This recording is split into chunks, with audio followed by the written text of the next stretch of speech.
So I am Madison with the Downtown Everett Association. I am here with Danielle Lothrop, who is many things, but most of you probably know her as the owner of Toggle's Bottle Shop, and Dan Eernissee, the Economic Development Director for the City of Everett.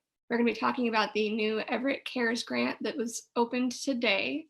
If you guys have any questions, feel free to submit them in the comments, and we'll get to those towards the end. And Dan is going to start giving us an overview.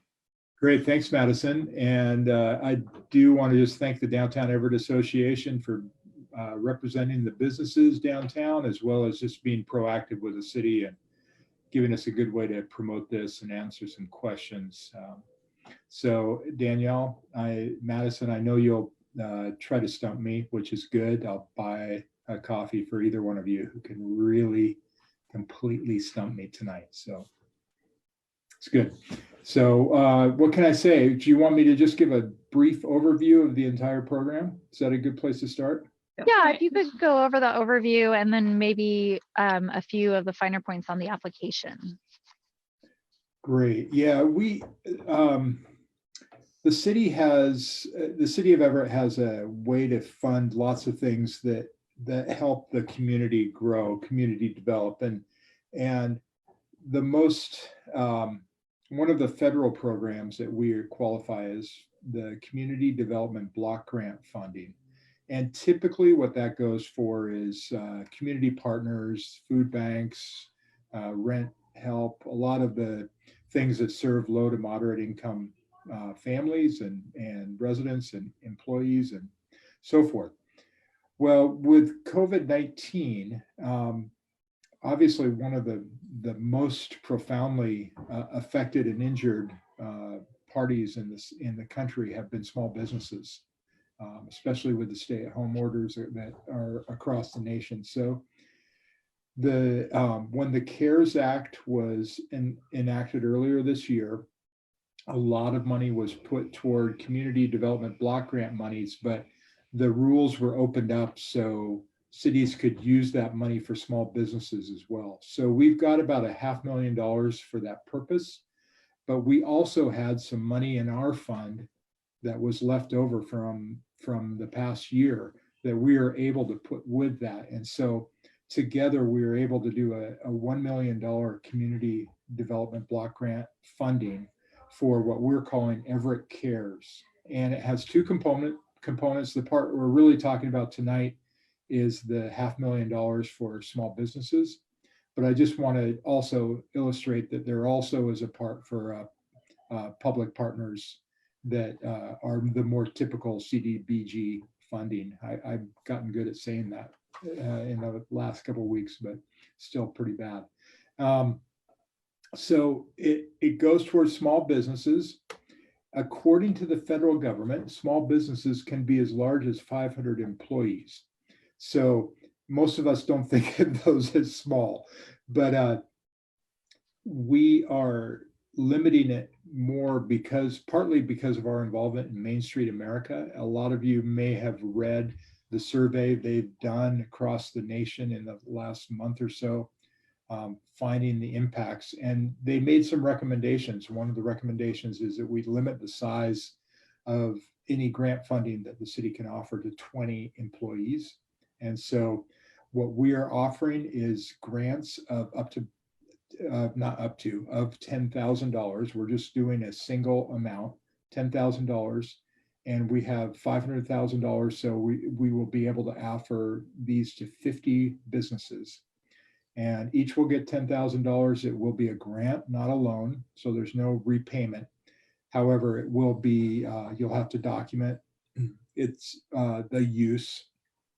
Obviously, there's no double dipping. If you got like a payroll protection program funding and you use it for the payroll for April of 2020, you can't also use our grant for payroll for April 2020. But you could use one for April and the other for May, or one, you get the idea. So, there's quite a few eligibility requirements. Some of them are ones that we have put in, like I said, because we've been studying the literature, studying what other cities have done. So it's kind of a best practices eligibility. but others are, our hands are tied and they're just the federal funding guidelines that we have to go by. And a lot of that is the reporting as well, that we want to track these businesses who get these grants for 5 years actually.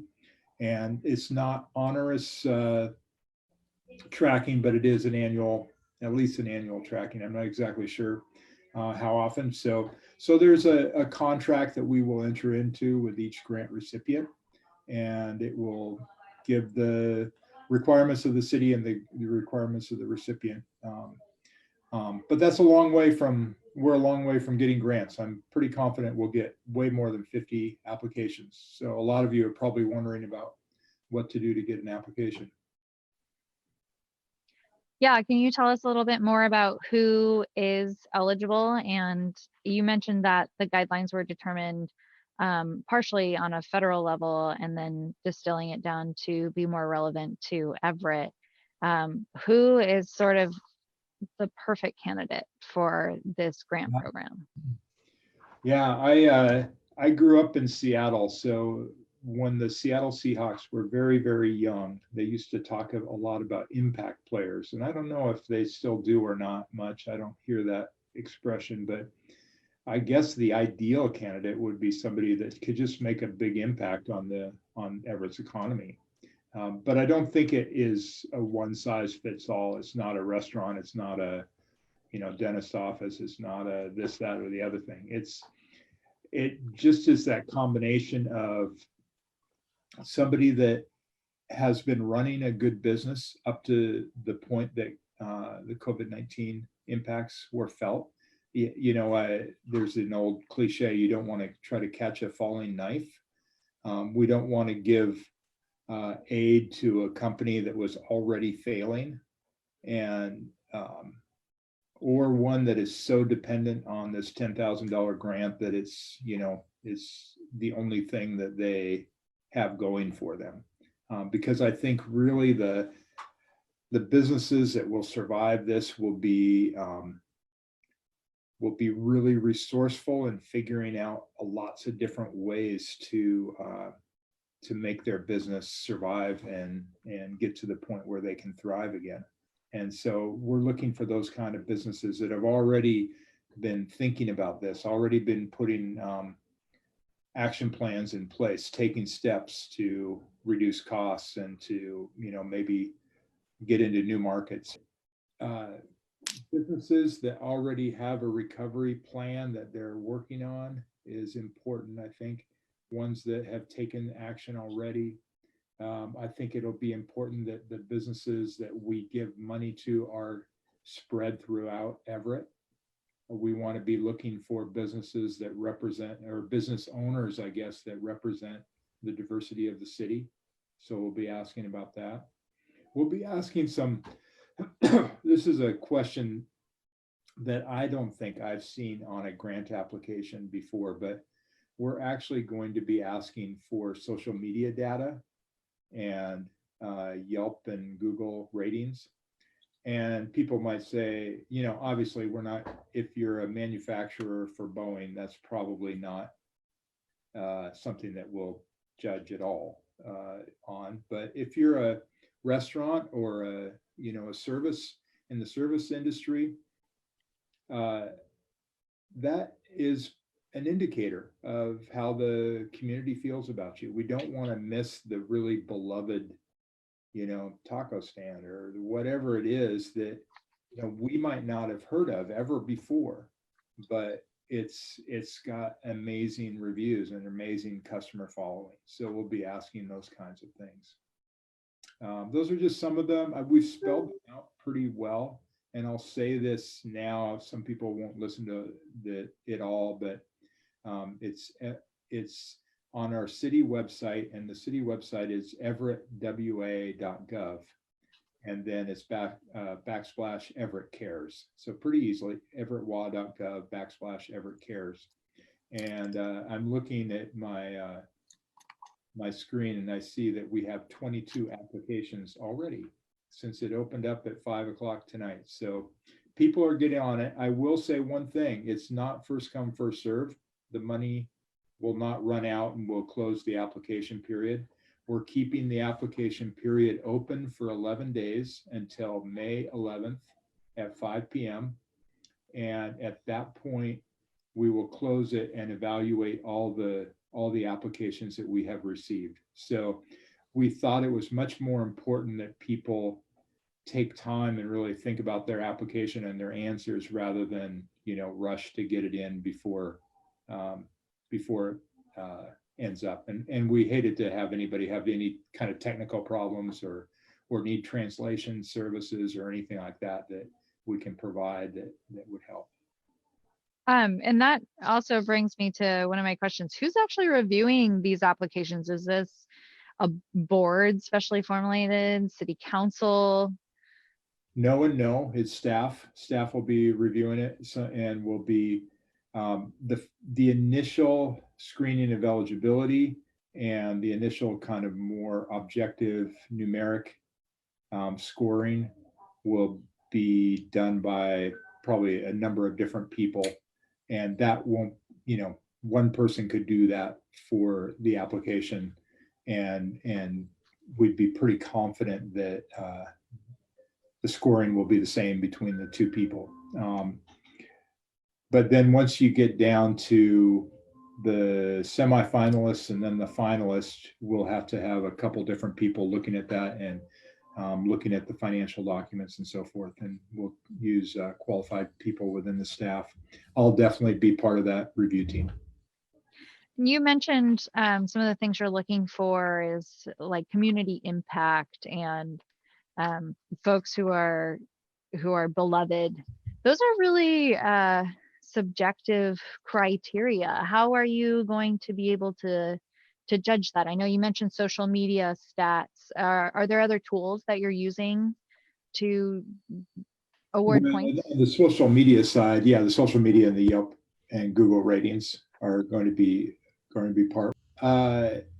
We'll be asking for marketing plan as well, but largely it will be a combination of their answers that we'll be able to ferret that out, we hope. I mean, I think on the nice thing about the social media and the ratings is those are fairly objective, and we can get a pretty clear idea of how a company has used those tools. I frankly think that it's hard to imagine a business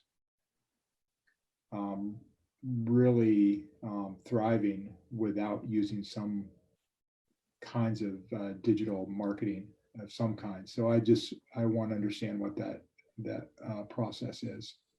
Okay, makes sense. It's the most cost-effective, way to do it at this point. Right. Well, and like we mentioned, it's a hard thing to measure. Yeah. And so you mentioned business owners should really take their time filling out this application. It's not first come, first serve. What would you suggest they keep in mind while filling out that application? What's going to really resonate with the staff?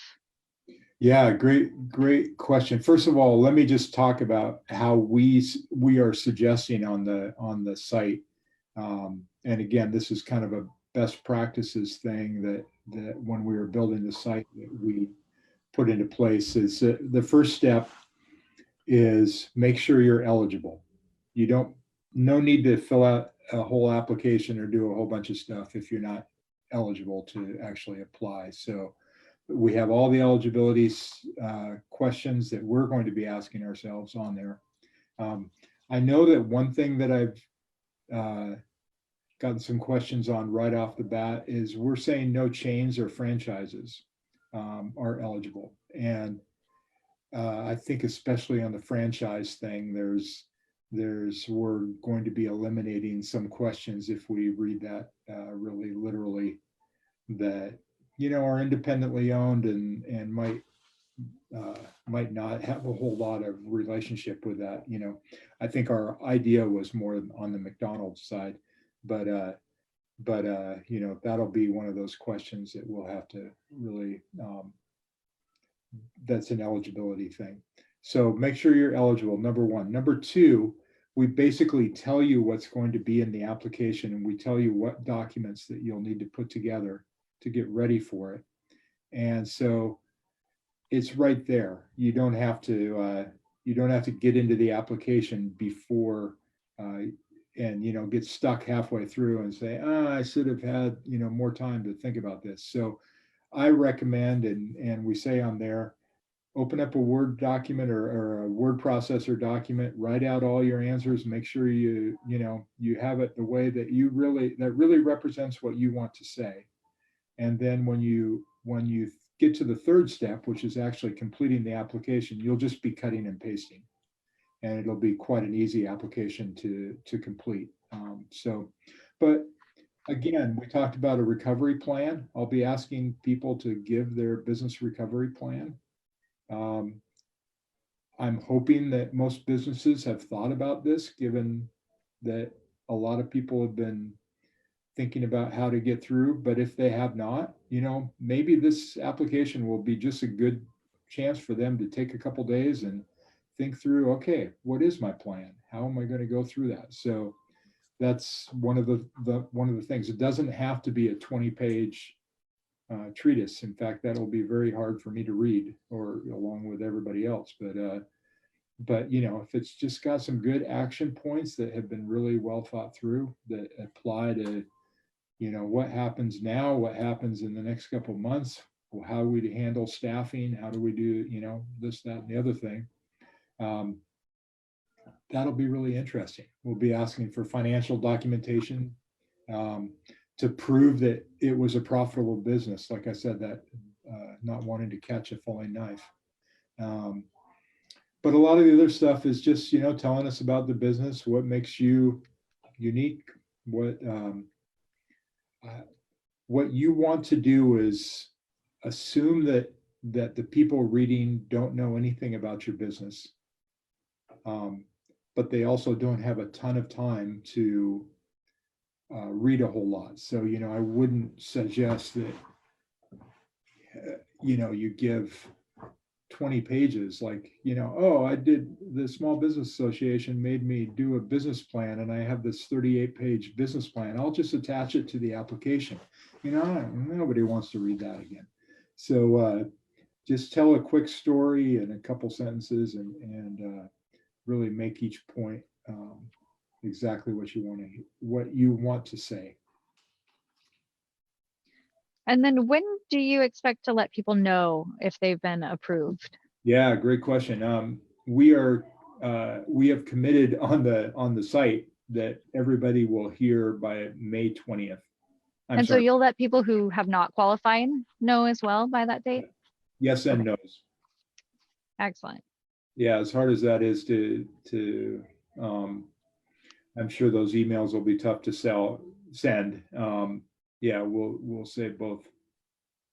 I'll have to say I'm really looking forward to awarding these grants, but I really am not looking forward to the fact that not everybody who is deserving of one of the grants will get one. And I'm my sense is that we'll probably get hundreds of applications.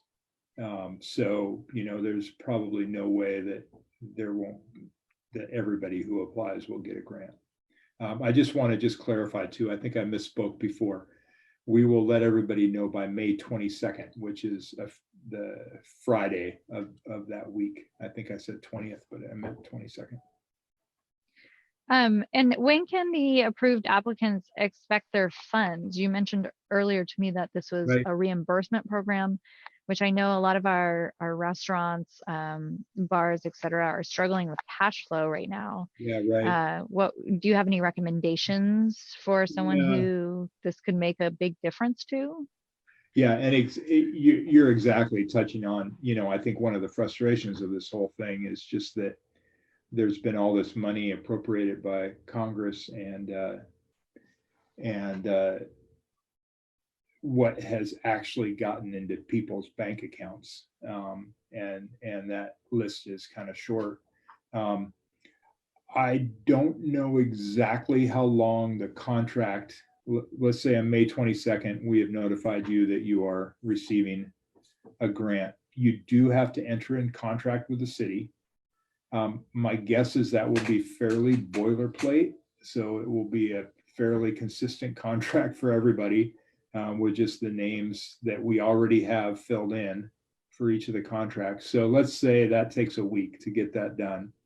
But when you return that signed, you have given us qualifying expenses that have been paid. I think that check will be cut really quickly because we actually do have the money in the bank to pay it. So I think it just will be a matter of verifying the expenses and getting them. I can imagine that we could actually cut the first checks. It's the 22nd, right around the first early June. So So then fast. expenses that people have already paid for would be eligible. It's not like May Yeah, 22nd starts the clock. I'll qualify that in that because, and this is again a federal rule, the things that they paid for starting in April 30th, Okay. which is today. Today was the day that it really started because council just took action last night on that. So yeah, I mean, that's one of those things we're constrained by the rules of the federal guidelines. And I want to make sure to leave enough time for audience questions. Great. So Madison, do we have incoming audience questions? We don't yet, but I was just going to jump in and say I wanted to give a little final warning. If you do have any questions, please put them in the comments now and we'll get to them. Excellent. Yeah. Where can people go if they have questions after this webinar or as they're filling out the application? What are some resources for them? Sure. Well, if you can do nothing but find one of you two or me, just email us, and Maddie and Danielle, I just encourage you to email me directly. I'll be fielding these questions as quickly as I can. We have a email account set up for it that you'll find on that page, and so I won't even bother mentioning it. But if you go to that Everett CARES page, right on the top, it says contact us, and there's that. So find the Everett CARES page, and that's the most important thing. And you'll see a contact there. We'll answer the questions as received. But most people can find anybody whose name begins and ends with 2 E's that works for the city of Everett. So you probably know how to find me. So please feel free to reach out. And yeah, I mean, there's not a lot of us working on this. It's a small team. The city team is lean already, and as you know, we're pretty much stretched right now. But this is a priority for the mayor. Mayor Franklin has been incredibly supportive of this program and pushing us to get the money into people's hands as quickly as possible, and as quickly as, frankly, as legal. So we shortened all the different federal guidelines for notification and everything that we possibly could, so we could get this money through the system as quickly as possible. And speaking of funding, I know with things like the payroll protection program, as well as some of the county grants, they've gone through an initial application period and then received additional funding. Do you anticipate anything like that happening with this program, or is this more of a one and done thing? This is a one and done thing Okay. that I imagine. I mean, I could see we'll get another round of CDBG funding next year. And it possibly could be that from another, Everett CARES 2, I'm sorry, National CARES Act 2 gives more funding. But at this point, the talk I've heard, just, I don't monitor this as closely as what I'm monitoring in Everett, but what I've monitored is that funding is going to fix a lot of things that they didn't hit the first time around. It's not going just to beef up what they already did. with the exception of some unemployment stuff and, some of the different things. But so, yeah, I don't anticipate that in the short term anyway.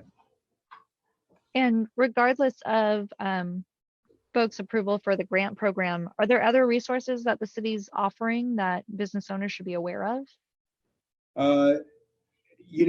Definitely, as probably almost everybody who is familiar with the DEA knows, we've been partnering with the DEA for the Everett.com program, which has been a great resource for businesses to advertise how they're doing social distancing operations, so people can find goods and services, and restaurants can advertise they're open for curbside or delivery or so forth. So that's been a great cooperation program. We have on our website, of course, a long list of different resources, and that's kind of one of the things that we've prided ourselves in, is to kind of curate the things that we hear about, even if we're not offering them directly. We have some things for residents and so forth, as far as being able to defer some fees and different things like that. But and you can read all about those different things there. But this Everett Cares is really our only like big program that we're granting money to businesses. Excellent. Madison, I'm going to turn it over to you for any additional questions in our wrap up. Okay, so Kayla said all city taxes and fees must be paid and current as of December 31st, 2019. Does it need to all be paid prior to January 1st, or can some taxes be paid kind of catching up now? The latter. We just want to make sure they're all paid up at this point. I gotta, yeah, and that's just one of the requirements. We just don't want somebody who's really behind on things to be applying, or somebody who's not licensed as I didn't mention that, but the eligibility requirement asks that, or requires that you have been a licensed business in Everett for at least a year. Again, I think the city council would, let's just say, raise their eyebrows should I bring them a grant application from somebody who is way behind on their taxes or fees, or has a judgment against them, or who it doesn't even have a business license in the city of Everett. Other eligibility I didn't mention, all these are coming to me right now, is it's got to be a brick and mortar. That again was more of a Main Street America recommendation than it was a federal guideline. And so it has to be a brick and mortar in the city of Everett. I've gotten quite a few questions from cities around, or business owners. If you're a resident of Everett, but you own a business outside the city, I'm sorry, you don't qualify. It's just that the brick and mortar business itself has to be located in the city of Everett. It's really about our own economy and our own small business environment. And Dan, just to clarify on that. Can I give the taxes one thing? I don't care about the federal income taxes or anything like that, because I can't check those. I have no idea what that's going on there. So anyway, Danielle, sorry I interrupted you. Yeah, no, I was just wondering, I know that this is eligible, or sole proprietors are eligible for this grant. Is that correct? Yes, and also businesses that, one of the questions that isn't there, or one of the ineligibility things is 18 plus businesses are eligible for the Everett Cares. So tattoo, bars, things like that. Yeah, they're fine. What about sole timing on that question, Heidi? What about sole proprietors who are renting a space within a larger brick and mortar? I'm thinking specifically like hairdressers or a tattoo artist. Sure. Yeah, they're operating their business in a brick and mortar location. Yeah, that's fine. Excellent. Well, I think that wraps up my questions. Dana, any clarifying points that you'd like to add? I guess what I said before, I think the city really loves its small businesses, and whatever happens with the Everett CARES Grant, we want to be helping in whatever way we can. So please do reach out. I know the Downtown Everett Association is made up of a lot of, has a couple staff that are outstanding, like Maddie and Liz and Dana, but has a lot of fantastic business owners who are participating and really doing a lot of things. And whether it's a colleague to colleague, peer to peer, or public sector to private sector, we all want to help these businesses succeed. So anything we can do. I will add, I'm just getting a little prompt that I talk about that when at the top of the hour, I talked about the two parts of the grant, the 500,000 for the nonprofits, public service agencies and so forth. That's not coming out yet. So if you are one of those people listening at this point, you need to wait until about mid-May when that application process will be ready. And I will add too that won't necessarily be limited to $10,000. So some of those grants will be quite large, probably, just those are partners that have kind of a long history of applying for these grants. Okay, I think we had one last question before we wrap up. Are S Corps approved as well, or only sole proprietors? S Corps too. Great. Yeah, that we don't care the corporation umbrella that you operate under. So yeah, that's great. I think it's pretty well spelled out, but obviously if you have other questions, just tap on it, shoot me an email, and you'd be smart to take your time to fill out the application, but you'd also be smart not to wait until the deadline, which is 5 p.m. May 11th, because if you have a question like this as you're filling out the application halfway through, you want to give us a little bit of time to be able to respond. The reason we ended it on a Monday at 5 p.m. was so people over the weekend, if they ended up with some questions, could have that day on Monday to get some questions answered. So don't put it off till the last minute, but yeah, you don't have to rush it at the same time. All right, well, I think that is wrapping it up for us then. So thank you everybody for listening. If you guys want to come back and listen to any of this again, the recording is going to stay up on our page, so you can come back and rewatch as often as you want. I've got links to the CARES website in the comments.